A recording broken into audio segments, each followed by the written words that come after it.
Shashi Agarwal channel के अंदर मैं doctor Shashi Agarwal welcome you all.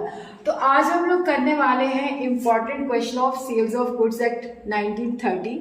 जो सेल्स ऑफ गुड्स एक्ट के अंदर इम्पॉर्टेंट क्वेश्चन बनते हैं, जो कि मैंने प्रीवियस ईयर के पेपर से सारे ये बनाए हैं, वो मैं आप लोगों के साथ शेयर कर रही हूँ। और अगर आपको मेरा ये एफर्ट सही लगता है तो इस वीडियो को लाइक कीजिए, शेयर कीजिए, कमेंट कीजिए और उसके साथ मेरे चैनल शशि अग्रवाल को सब्सक्राइब कीजिए अगर आपने नहीं किया हो।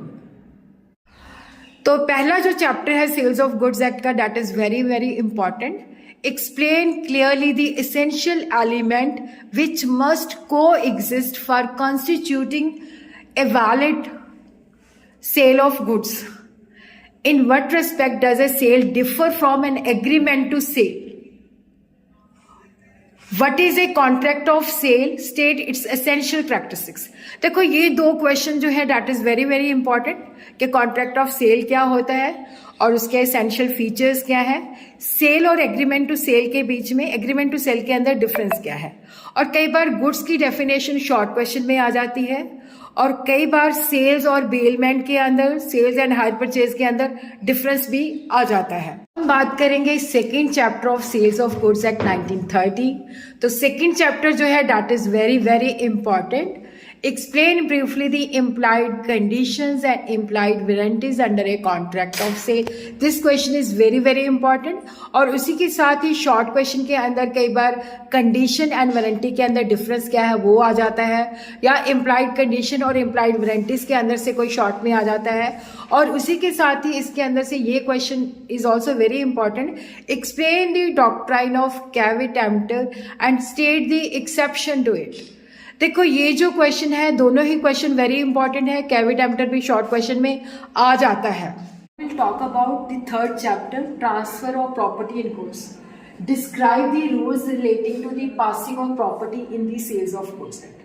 और ये क्वेश्चन है sale by non owner, that is very important. Nemo dat quod non habet, इसका मतलब है कि अगर कोई नॉन ऑनर सेल करता है, क्या वो वैलिड सेल है, उसके साथ हमने इसकी एक्सेप्शन भी बतानी है। तो this question is very very important. इसके अंदर से शॉर्ट क्वेश्चन आ जाते हैं, CIF, cost, insurance, freight, free on board, FOB etcetera. उसी के साथ ही fourth chapter that is the performance of contract of sale, that is also very important.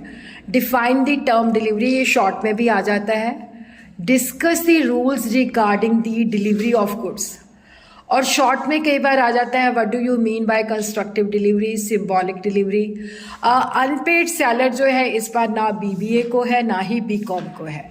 तो अनपेड सेलर जिनके पास सिलेबस में है वहाँ पे राइट्स ऑफ सेलर जो है, rights of unpaired seller very very important. तो यहाँ पे मैं नहीं डाल रही क्योंकि यहाँ पे इस बार BBA और BCom के अंदर जो है ये वाला चैप्टर नहीं है। गुड्स एक्ट के अंदर लास्ट जो चैप्टर है that is hire purchase agreement. This chapter is also very important.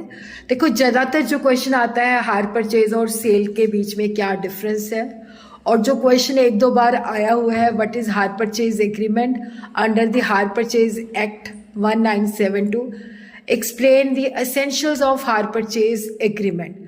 तो इसी के साथ ही मैं आप लोगों को ऑल द बेस्ट कहती हूँ। अगर आप लोग चाहते हैं कि मैं इसका एक ही वीडियो के अंदर डाल दूँ तो उसको भी कमेंट बॉक्स में लिख सकते हो, या मैं सेपरेट वैसे डली हुई हैं वीडियोस, अगर आप अपडेटेड वीडियोस चाहते हो तो वो भी कमेंट बॉक्स में लिख दीजिएगा। So all the best.